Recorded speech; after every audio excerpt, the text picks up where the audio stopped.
नमस्कार, श्री स्वामी समर्थ उत्कर्ष ज्योतिष चॅनलमध्ये आपल्या सगळ्यांचं स्वागत आहे।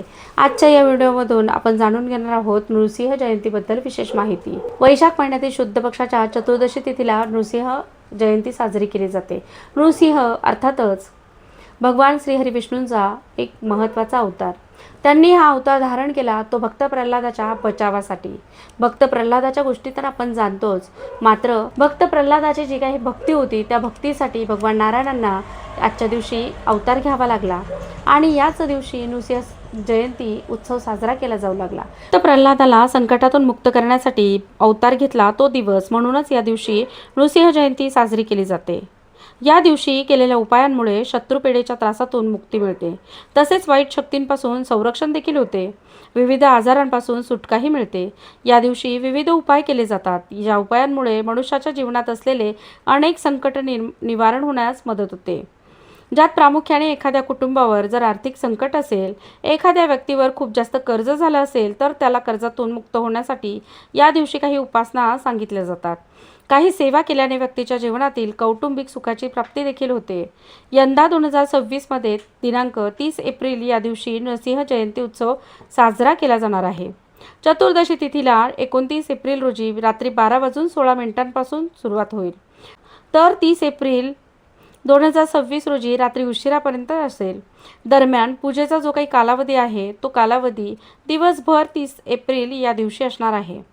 या नरसिंह जयंतीच्या अनुषंगाने जे काही उपाय केले जातात, सेवा केल्या जातात, तर त्या कुठल्या सेवा आहेत, कुठल्या उपासना आहेत, ज्यायोगे आपल्याला आधी सांगितल्याप्रमाणे कुठल्याही समस्या असतील तर त्या समस्यांचे निवारण होण्यास मदत होते। आजच्या या व्हिडिओमधून आपण जाणून घेऊया विशेष माहिती।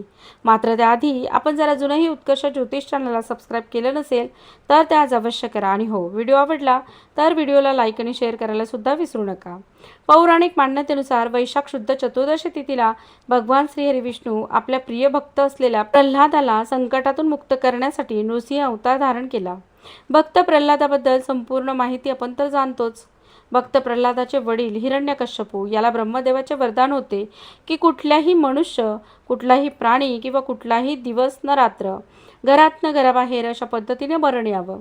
भगवान विष्णूंनी संध्याकाळी अर्थातच जेव्हा दिवसही नाही आणि रात्रही नाही अशा वेळेस दाराच्या चौकटीवर अर्ध सिंह आणि अर्ध मानव रूप धारण करून त्या राक्षसाचा वध केला आणि भक्त प्रल्हादाचे संरक्षण केले आणि म्हणूनच हा दिवस अत्यंत प्रभावी असा मानला जातो।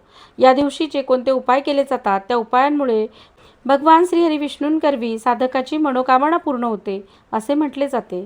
या दिवशी जे कोणते उपाय केले जातात त्यामुळे भीती भय नाहीसे होते, त्याचबरोबर लक्ष्मीची कृपा देखील होते, शत्रुपेढेतून मुक्ती मिळते, वाईट शक्तींपासून संरक्षण होते, तसेच आर्थिक संकटातूनही सुटका होते।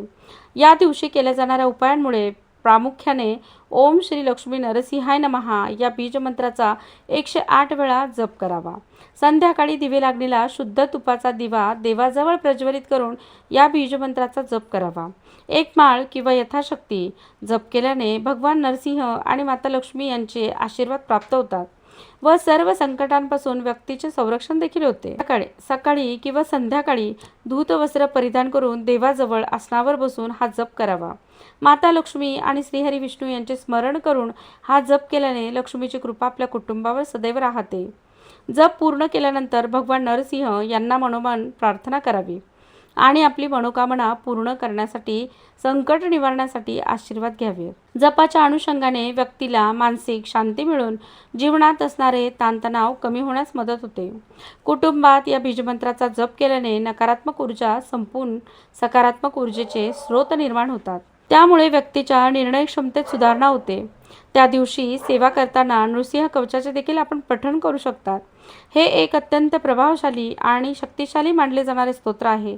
या स्तोत्राच्या पठणाने मनशांती, संरक्षण व सकारात्मकता विचारात येते, म्हणूनच या स्तोत्राचे पठण नृसिंह जयंतीच्या दिवशी करावे।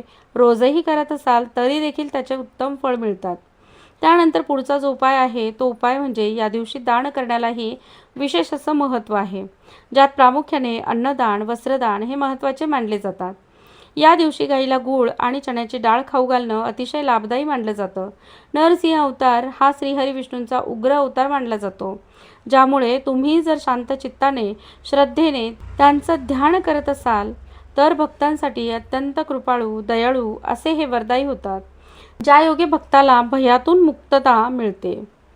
व या दिवशी भक्त प्रल्हादाच्या श्रद्धेसाठी खांबातून प्रकट झालेले नृसिंह अवतार आणि म्हणूनच या नरसिंह जयंतीच्या अनुषंगाने भक्त प्रल्हादासारखी श्रद्धा आणि भक्ती आपल्याही ठायी यावी यासाठी भक्त प्रल्हादाच्या श्रेष्ठ भक्तीची आठवण काढावी. त्यानंतर या नरसिंह जयंतीच्या अनुषंगाने सगळ्यात महत्त्वाचा उपाय केला जातो, तो म्हणजे ऋणमुक्तीसाठी या नृसिंह जयंतीच्या दिवसापासून ऋणमोचन नृसिंह स्तोत्राचे पठण करावे. ऋणमुक्तीसाठी आर्थिक अडचणीतून बाहेर पडण्यासाठी हे स्तोत्र अत्यंत प्रभावी असं मानलं जातं.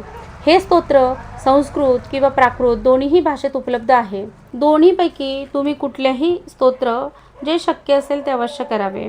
तुम्ही जर मराठी स्तोत्र वाचन करत असाल तर मग या स्तोत्राचे संध्याकाळी शुद्ध तुपाचा दिवा लावून 11 पाठ करावेत. नरसिंह जयंतीच्या पासून सुरुवात करून अखंडपणे 6 महिने तुम्ही जर या स्तोत्राचे पठण केले तर तुमच्या कुटुंबावर असलेले आर्थिक संकट संपुष्टात येईल आणि ऋणमुक्तीचे अनेक मार्ग तुम्हाला मिळू शकतील. हे स्तोत्र श्रद्धेने म्हटल्यास ऋणमुक्ती होते, सोबतच मनःशांती देखील प्राप्त होते. तेव्हा मग आजच्या या व्हिडिओमधून आपण काही उपाय जाणून घेतले, जे उपाय अत्यंत प्रभावी आहेत आणि तुम्ही करून पाहाल असेच आहेत.